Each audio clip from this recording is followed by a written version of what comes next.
Hello tout le monde, j'espère que vous allez bien. On se retrouve pour une nouvelle vidéo et je vais réaliser 3 recettes du livre Je cuisine avec mon robot Monsieur Cuisine. C'est Béa de la chaîne Cuisine en Folie qui m'a proposé ce défi et bien sûr j'ai accepté. Donc moi je vais réaliser les recettes avec le Monsieur Cuisine Smart et Béa va faire exactement les mêmes recettes avec son Thermomix et on va voir ce que ça va donner à la fin. Dans la barre d'informations, je vous mets le lien vers sa chaîne pour découvrir sa vidéo.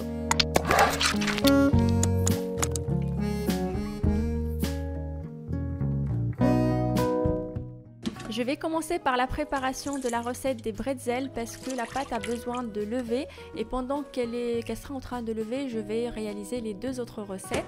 Donc je vais suivre exactement ce qui est indiqué dans le livre. J'ai mis l'eau, le lait, la levure fraîche et on va mélanger le tout pendant 4 minutes à 37 degrés. J'utilise la cuisson personnalisée pour mettre les paramètres demandés dans le livre. Et dès la fin des 4 minutes, le robot a décidé de se mettre à jour, donc je le laisse se mettre à jour et je reprends juste après la suite des étapes.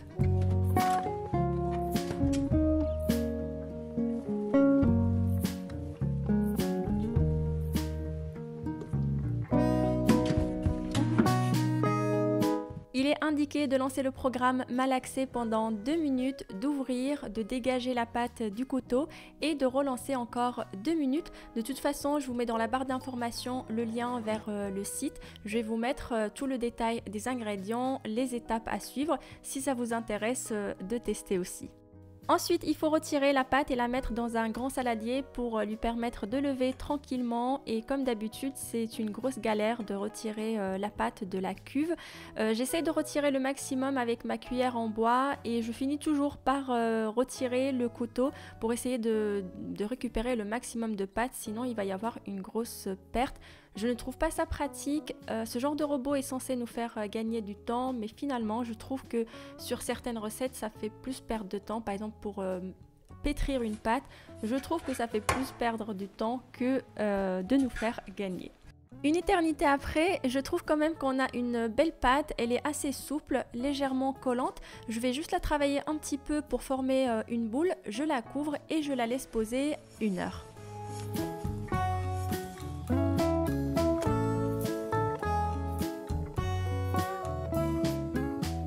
Dans la recette, il est indiqué qu'on peut utiliser les fruits de notre choix. Donc, comme j'ai des figues et des prunes, c'est ce que je vais utiliser.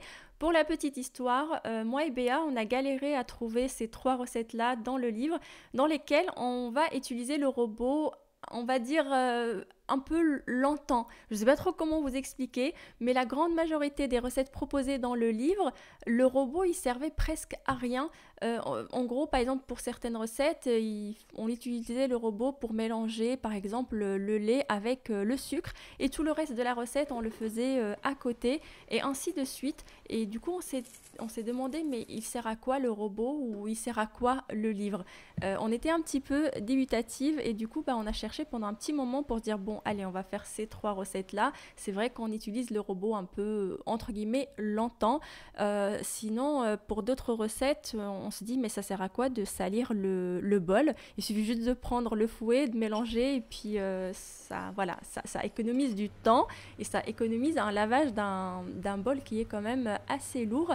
Dites-moi si vous avez déjà testé des livres qui ont été créés spécialement pour ces robots-là, pour Monsieur Cuisine, Thermomix, peu importe. Et qu'est-ce que vous en pensez?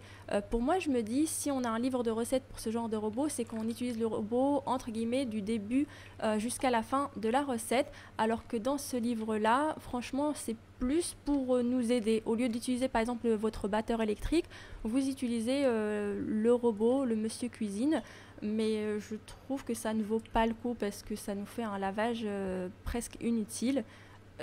En se basant sur le fait que la cuve est lourde, donc personnellement ça me saoule de l'utiliser juste pour mélanger quelque chose. Alors pour cette recette là, donc il suffisait juste de tout bien mélanger à l'aide du Monsieur Cuisine, sauf qu'il n'a pas bien mélangé, donc j'ai relancé le mixage on va dire et ce n'était toujours pas bien mélangé. Pourquoi? Je ne sais pas. Dans le fond, il y a le miel et le sucre qui est resté quand même assez collé et j'ai pas mal de grumeaux. ce n'est pas grave, on continue la recette. Donc bien beurrer les moules, mettre la préparation et ensuite ajouter les fruits de votre choix. Et après, il suffit d'enfourner et de lancer la cuisson.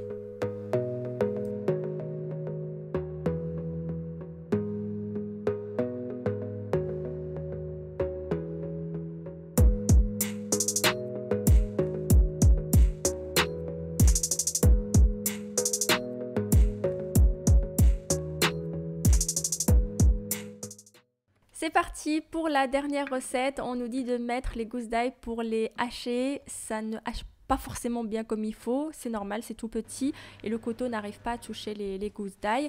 Ensuite, on ajoute de l'huile et les épinards, il fallait les hacher hors le robot. Mais j'ai eu la flemme, donc je les ai mis comme ça. J'ai lancé la cuisson. Et j'aurais dû les hacher grossièrement en amont. Du coup, là, ce que je vais faire, c'est que, en fait, après cette première étape, on nous demande de les égoutter. Donc, moi, ce que je vais faire, c'est que je vais d'abord lancer le programme mixé pour mais vraiment pour 20-30 secondes, pour les hacher grossièrement, comme c'est indiqué dans le livre. Et après, je vais bien les égoutter et suivre le reste des étapes.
La cuisson de la sauce dure 15 minutes. Ensuite, on vient couvrir le fond d'un plat avec une partie de la sauce. On remplit les cannelloni avec la préparation à base de ricotta. J'ai utilisé un sac de congélation. Vous pouvez utiliser une poche à douille si vous en avez. Ensuite, on couvre bien avec de la sauce tomate.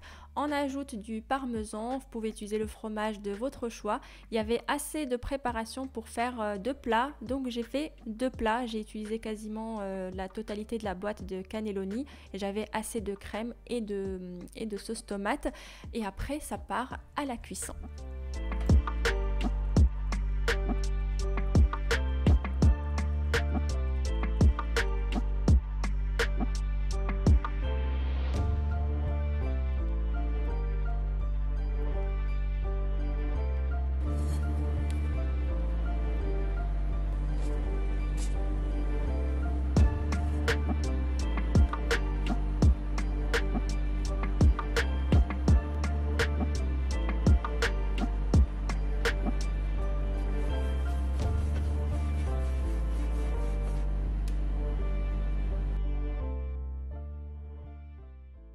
Alors, petit conseil, si vous faites cette recette, ne mettez pas trop de farine, sinon on galère à créer les boudins. Ça adhère pas au plan de travail et du coup, on galère. Sinon, je n'ai pas bien compris en fait les indications dans la recette.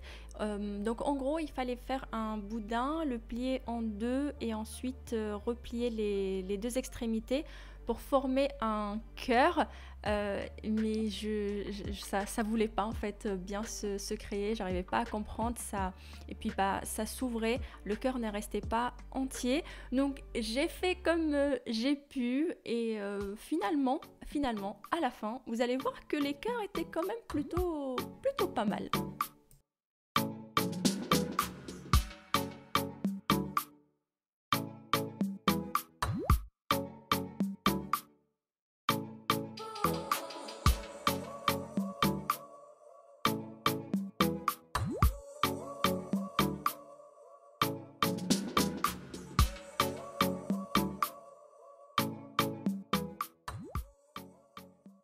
Ne faites surtout pas comme moi, utilisez un grand faitout et ajoutez le bicarbonate et le sel doucement parce que c'est très effervescent et ça peut déborder. Donc là, on va plonger les bretzels dans la saumure pour une pré-cuisson, on va dire. Donc on les met et dès que ça remonte à la surface, il faut les retirer.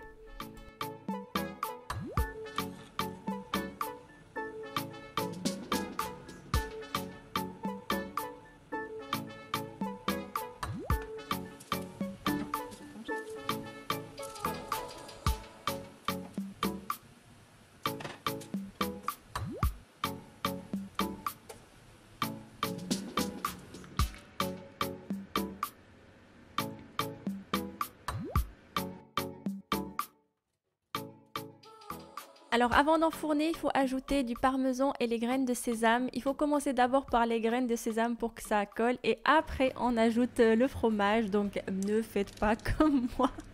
J'ai inversé la chose. Et donc après, il suffit de cuire dans le four et les sortir dès qu'ils sont bien dorés. Alors, j'ai beaucoup aimé le résultat des pretzels. En plus, c'était joli. Et finalement, on a quand même de jolis petits cœurs. Dites-moi ce que vous en pensez.